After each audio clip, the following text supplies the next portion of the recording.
While very few modelers think about it, many model railroads ultimately come to unfortunate ends. When it happens, often all that remains are a few pictures, a handful of models that were salvaged, and good memories. This is the Shenandoah and Western Railroad, layout of the Winchester Model Railroad Club in Winchester, Virginia.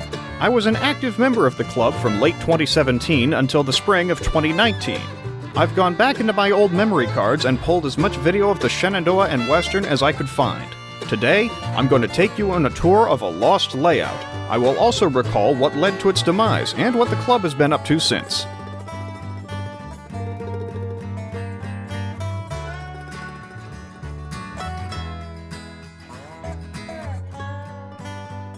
The Winchester Model Railroad Club's first layout was located on the second floor of a downtown building. When the club had to move out of the downtown location, they moved into this former B&O freight station, a mere stone's throw north of the downtown historic district of Winchester, Virginia. The club leased the building from CSX in the mid-1980s as a boarded-up hulk. Over the following 40 years, the club members made the building habitable, then constructed, maintained, and continuously upgraded an HO-scale layout occupying almost the entire interior space of the structure. The club held open houses throughout the year, but the most well-known of these was the one held in conjunction with First Night Winchester, an annual New Year's Eve event in downtown Winchester which featured artistic displays and other sights for people visiting downtown before ringing in the new year. For many people in Winchester, visiting the model railroad on New Year's Eve was a tradition. The layout was primarily partitioned into two divisions. One was the double-track main line, which encircled the room and the central aisle of the layout. The other was the mountain division, which wound its way around and under the main line. The mountain division occupied a peninsula in the center of the layout and looped around a steel mill scene in one corner of the room. The mountain division also contained the layout's main yard and engine facility. When I joined the club, the main lines could be independently operated on either the DC or DCC control systems, whereas the mountain division was purely DCC territory. To start off our tour, we'll follow a Pennsylvania Railroad passenger train as it makes its way around the main line.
A Norfolk and Western local freight is making its way around the mountain division. It slows to take the siding at CP Gore for a meet with a coal drag.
With the local in the clear, the coal drag with Y6B number 2200 on the point gets underway.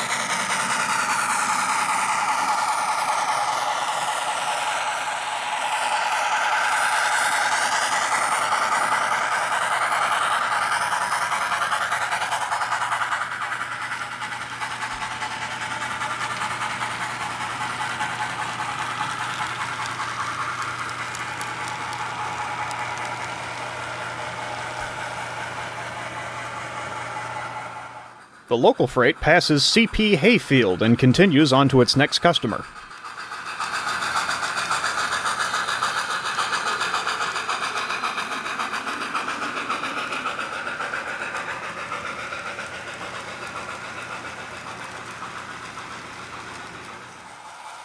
The Y6B continues along the Mountain Division and slogs up the last major grade towards Middletown and Winchester.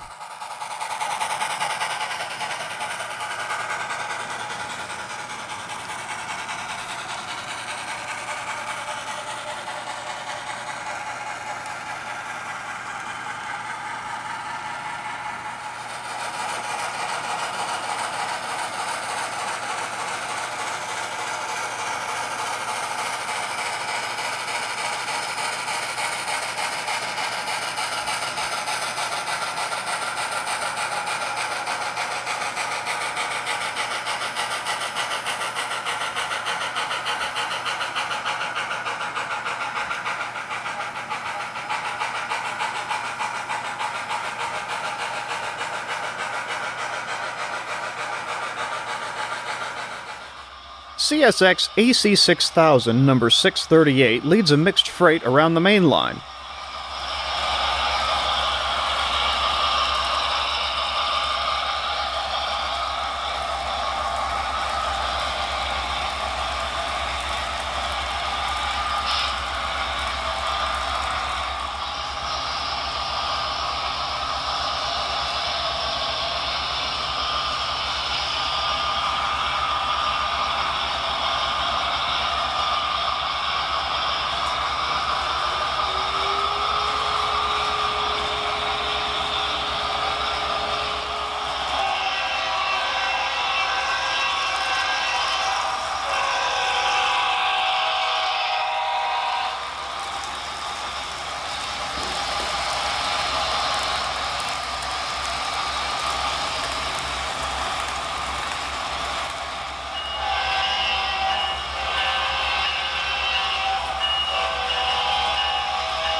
A Pennsylvania Railroad K4 Pacific type leads a short express freight consist through Middletown and onto the Mountain Division.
Pennsylvania Railroad H10 Class 280 number 8022 leads a mixed freight train onto the Mountain Division, traveling the opposite direction of the K4.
A Western Maryland 280 works a coal mine. The crew appears to be late for dinner. A matched trio of Norfolk Southern SD40-2s leads a manifest train around the Mountain Division.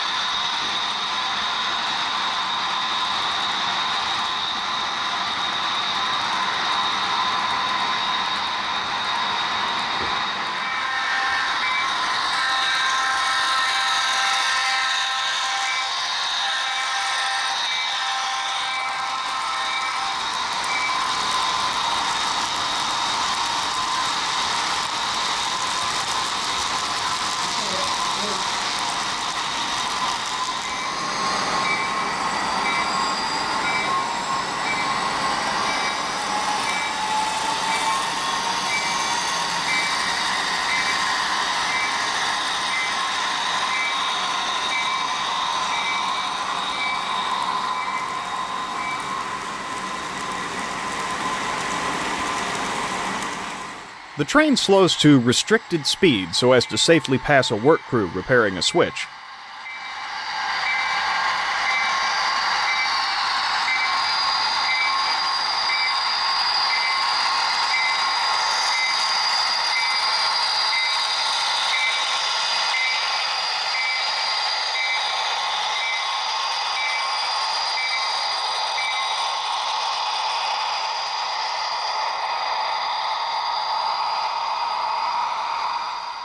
Back up to track speed, the train's crew may have found the work crew's next project.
Another Pennsylvania Railroad steamer, this time M1B Class 482, number 6736, leads a steel train along the main line.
CSX GP38s numbers 2788 and 2790 lead a manifest freight on the Mountain Division.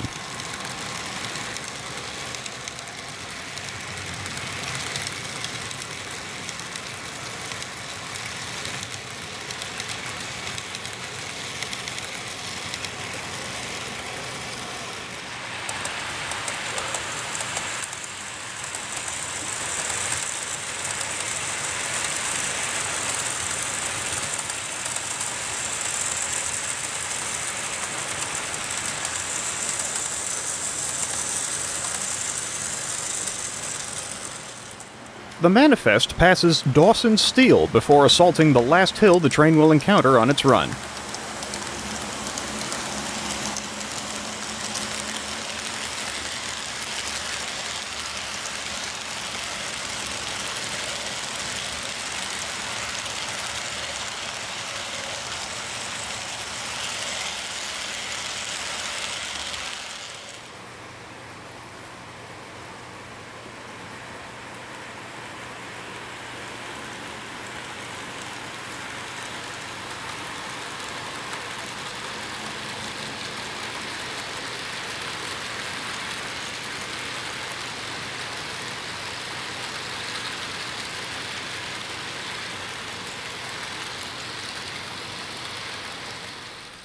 Dawson Steel is a major customer on the Shenandoah and Western. The in-plant railroad moves slag pots, bottle cars, ingots, and more around the site. The mill is often served by its own local freight.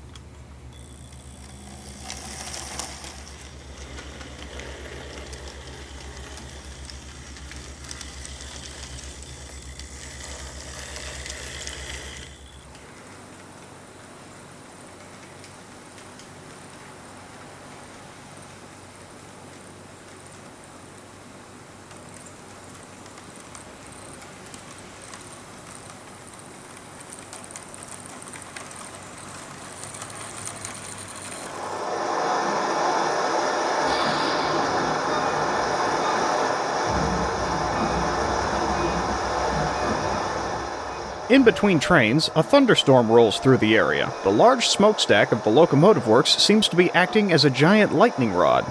Lightning certainly can strike twice.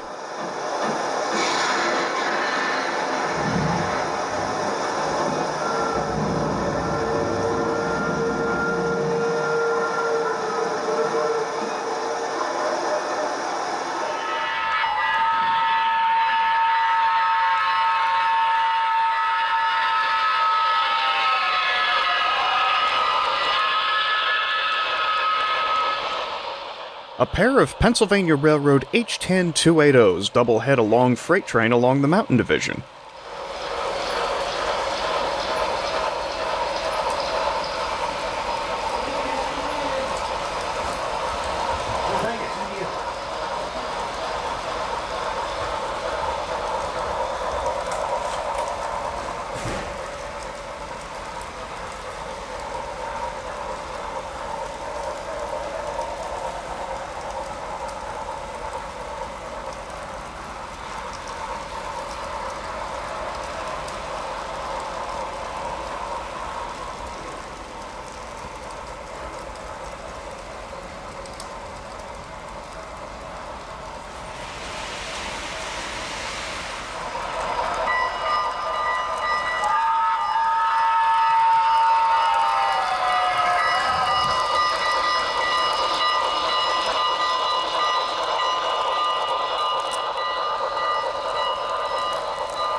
Finally, we see a former Union Pacific SD-90 teamed up with a Norfolk Southern SD-80 Mac on a double-stack train traversing the Mountain Division.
As great as it wasn't to last. Over the years, the club had made a couple of attempts to fully acquire the freight station from CSX, but the club was not in a financial position to purchase it outright, and CSX wasn't interested in donating it for a 501c3 write-off. Being located near a downtown area, parking in the vicinity of the station was often a headache. A nearby nonprofit organization, and I won't go any farther in identifying them than that, had their eyes on the parking space located alongside the freight station. This organization also tried to talk CSX into a 501c3 write-off, and the railroad declined that as well. However, the organization began to haggle a price for an outright purchase. Once an initial purchase agreement was reached, we were notified and the club president reached out to the organization to see what the arrangements for rent and the like would be. He was told flatly that the club would be evicted at the first possible moment.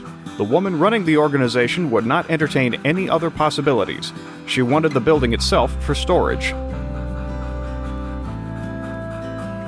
With the writing on the wall, the club advertised its Christmas and New Year's open houses as the last chance to see the layout. During First Night Winchester 2018, a line extended for a block and a half down the street in freezing temperatures as people came to see the layout one last time. While the layout was able to open one more time after that for one of the club's biannual train shows, the final settlement on the property and thus the eviction notice came shortly thereafter. The Shenandoah and Western, like many model railroads, was built in place. There was no chance of getting it out of the building in a way that would permit reassembly somewhere else. The layout would be destroyed in the process. All the buildings, rolling stock, bridges, and anything else that could be removed and stored were salvaged. The rest of the layout was demolished where it stood. While some of the materials were given to club members for use on their own layouts, most of the Shenandoah and Western was ultimately thrown in the county landfill. The woman at the nonprofit organization gained her parking spaces and storage building, while the city lost a landmark. The Winchester Model Railroad Club did not disband as an organization, however. Monthly meetings continued at the local Moose Lodge, and the search for a new home continued. Ultimately, the town of Middletown, Virginia, about 10 miles south of Winchester, reached an agreement with the club. In this agreement, the town and the club partner to rebuild the old Middletown train station. The club will then construct and maintain a layout within the rebuilt station with plans to resume the tradition of open houses. At the time of editing this video, about 80% of the $200,000 goal had been raised thanks in no small part to some very generous benefactors, and plans are being made to break ground. The membership of the Winchester Model Railroad Club is a hardy bunch, and I have every confidence they will achieve what they have set out to do. When a model railroad reaches the end of the line, sometimes it is the final stop.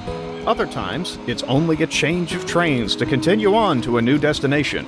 It all depends on the people behind the layout. In the case of the Shenandoah and Western, the railroad is not a fallen flag just yet.